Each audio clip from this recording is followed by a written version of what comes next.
300 আসনে নির্বাচন করার এককভাবে কোনো প্ল্যান প্রোগ্রাম আছে কিনা? দেখেন, আপনার প্রশ্ন খুবই গুরুত্বপূর্ণ। আমি জানি না, ওই জরিপ আমি দেখি নাই।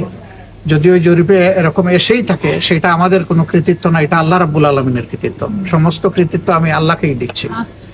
আর যদি নির্বাচন হয়, আমরা আপনাদেরকে কথা দিতে পারি যে আমরা কোনো দলীয় সরকার কায়েম করব না। ইনশাল্লাহ আমরা জনগণের সরকার কায়েম করব, এবং সেইটা করার জন্য যা দরকার, যত সিট যাকে দেওয়া দরকার তাকে নিয়ে, সাথে নিয়ে আমরা একটা ঐক্যমতের সরকার গঠন করার চেষ্টা করব, যদি আল্লাহ কবুল করেন। আর যদি আল্লাহ অন্য কাউকে কবুল করেন, তাহলে আমরা তাদেরকে কোরআনের মূলনীতির ভিত্তিতে আমরা তাদের সাথে হ্যান্ডেল করব।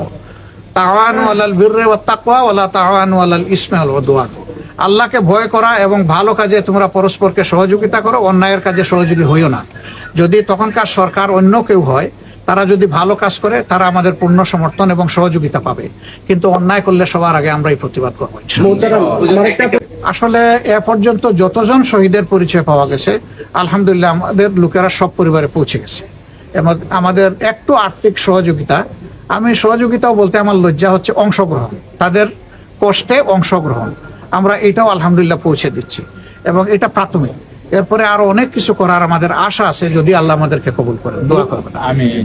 জামাতে ইসলামের পক্ষ থেকে কোনো মামলা হবে না, কিন্তু ক্ষতিগ্রস্ত পরিবার, ভিকটিম পরিবার, তারা যদি কোনো মামলা করতে চায়, আমরা তাদেরকে সহযোগিতা করব, বাধা দেব না।